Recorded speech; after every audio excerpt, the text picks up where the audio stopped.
teman-teman, selamat datang di kelas Enjoy. Halo semuanya, selamat datang lagi di kelas Enjoy. Hari ini kita semua bakal jadi detektif sosial. Yap, beneran. Misi kita hari ini mengungkap misteri-misteri yang sebenarnya ada di depan mata kita, tapi sering banget kita lewatkan. Siap? Oke, ayo kita mulai investigasinya. Coba deh bayangin, kalian lagi jalan di tengah kota yang super rame. Suara klakson, orang ngobrol, musik dari kafe, semua campur aduk. Terus, tiba-tiba kalian sadar, kok kayaknya hampir semua anak muda pakai sepatu modelnya sama persis ya? Kenapa bisa gitu? Dari mana coba tren ini muncul? Dan gimana caranya bisa menyebar secepat kilat? Nah, loh, itu dia kasus pertama kita. Sebuah gejala sosial yang siap buat kita bedah. Oke, setiap detektif hebat itu pasti tahu. Langkah pertama yang paling penting adalah ngerti apa yang sebenarnya lagi kita cari. Jadi, sebelum kita lanjut lebih jauh, kita harus pecahin dulu kode pertamanya. Apa sih sebenarnya gejala sosial itu? Gini deh gampangnya. Gejala sosial itu ya semua peristiwa yang terjadi karena kita, manusia, saling berinteraksi. Jadi ini bukan kejadian acak yang tiba-tiba jatuh dari langit ya. Ini murni hasil dari apa yang kita lakuin, kita pikirin, kita rasain, baik pas lagi sendirian maupun pas lagi rame-rame. Nah, ini bedanya yang paling mendasar sama gejala alam. Kalau hujan atau gunung meletus kan terjadi begitu aja, di luar kontrol kita. Tapi kalau tren sepatu yang tadi kita lihat, atau naiknya angka kejahatan, atau semangat anak muda buka usaha, itu semua 100% ciptaan manusia. Inilah TKP investigasi kita. Nah, ini ada petunjuk penting dari salah satu detektif sosiologi paling legendaris, Emil Durkheim. Maksudnya apa sih? Maksudnya gejala sosial itu seolah-olah punya nyawanya sendiri. Gini deh, coba pikirin soal bahasa. Kalian kan nggak menciptakan bahasa Indonesia kan? Tapi bahasa itu punya kekuatan buat maksa kita pakai aturan tertentu biar omongan kita nyambung. Nah kayak gitulah gejala sosial. Dia ada di luar kita, tapi kuat banget pengaruhnya ke cara kita bertindak. Keren kan? Dan kasus-kasus kayak gini tuh ada di mana-mana loh. Mulai dari yang serius banget kayak kemiskinan dan kejahatan, sampai fenomena yang lebih positif. Misalnya semangat kewirausahaan yang lagi ngetren di kalangan anak muda. Masing-masing ini adalah misteri yang nunggu buat dipecahkan. Oke, jadi kita udah tahu apa yang kita cari. Tapi, tunggu dulu. Menyelidiki gejala sosial itu nggak segampang itu. Soalnya, setiap kasus itu ninggalin sidik jari yang unik, rumit, dan jujur aja sering bikin pusing. Yuk kita coba analisis sifat-sifatnya. Coba lihat daftar ini. Kompleks, beragam, dinamis. Wih, banyak banget ya. Justru ini yang bikin kerjaan detektif sosial tuh menantang tapi seru. Contohnya nih, kenapa disebut sulit diprediksi? Coba deh inget-inget, siapa coba yang nyangka sebuah tarian di TikTok tiba-tiba bisa viral dalam semalam dan ditiru jutaan orang di seluruh dunia? Nah itu dia, nggak ada rumus pastinya kayak di matematika. Coba bayangin deh satu gejala sosial, misalnya kemiskinan. Itu kayak benang wol yang kusut banget. Ada untayan ekonomi, politik, pendidikan, bahkan sejarah yang saling melilit satu sama lain. Nah, tugas kita sebagai detektif adalah narik benang itu satu persatu dengan sabar, sampai kita bisa lihat gambaran besarnya. Selain itu, gejala sosial itu ya kayak cuaca. Hari ini trennya A, besok bisa aja tiba-tiba berubah jadi B, tanpa peringatan apa-apa. Sebuah gerakan protes bisa meledak dalam semalam, terus tiba-tiba adem lagi secepat kilat. Ini yang bikin kita harus selalu siaga dan jeli mengamati setiap petunjuk. Oke, setelah kita kumpulin berbagai petunjuk yang rumit ini, seorang detektif yang baik itu harus bisa merapikannya. Kita bakal coba kategorikan bukti-bukti yang kita temukan biar polanya jadi lebih kebaca. Yuk kita lihat ada jenis-jenis apa aja sih? Apalagi di negara kayak Indonesia yang super beragam ini, masyarakat kita tuh udah kayak laboratorium gejala sosial raksasa. Beda suku, beda agama, beda profesi, beda latar belakang, semua itu jadi sumber dari ribuan fenomena sosial yang menarik banget buat diamati. Nah, buat bantu kita memilah, kita bisa pinjam toolkit dari sosiolog Pitirim Sorokin. Dia ngebagi gejala sosial jadi 4 kategori utama. Ada gejala religius, contohnya tradisi mudik lebaran yang masif banget itu. Terus gejala ekonomi, kayak maraknya live shopping di medsos yang ngubah cara kita belanja.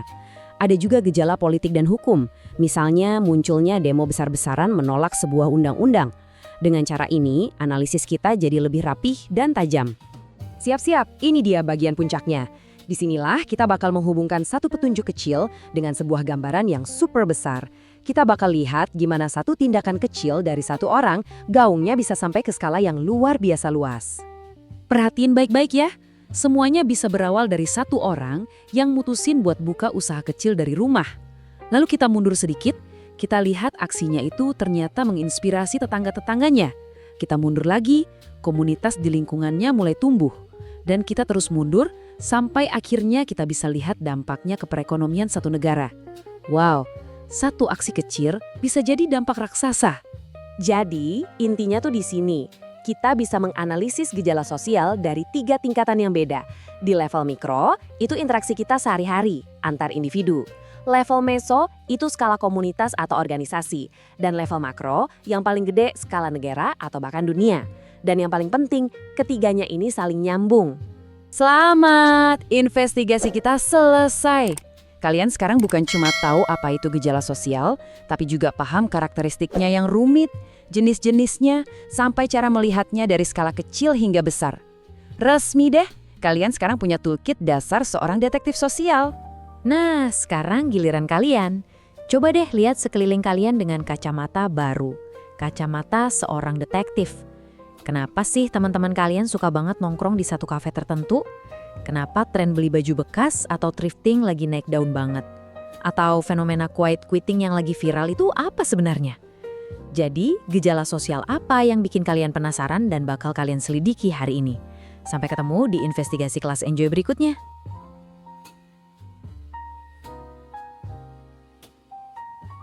Aturan latihan soal online. Pertama, silakan siapkan alat tulis dan lembar jawaban mandiri sebelum memulai video. Kedua, simak setiap soal dengan teliti, kemudian tuliskan soal dan jawaban Anda pada lembar tersebut. Ketiga, setelah sesi pembahasan selesai, hitunglah total jawaban yang tepat. Keempat, wajib menuliskan skor akhir jumlah benar dan jumlah salah di kolom komentar sebagai bukti partisipasi dan bahan evaluasi. Kelima, waktu pengerjaan satu soal 40 detik. Selamat mengerjakan. Jangan lupa berdoa.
Terima kasih sudah latihan soal di kelas Enjoy Bimbel Online.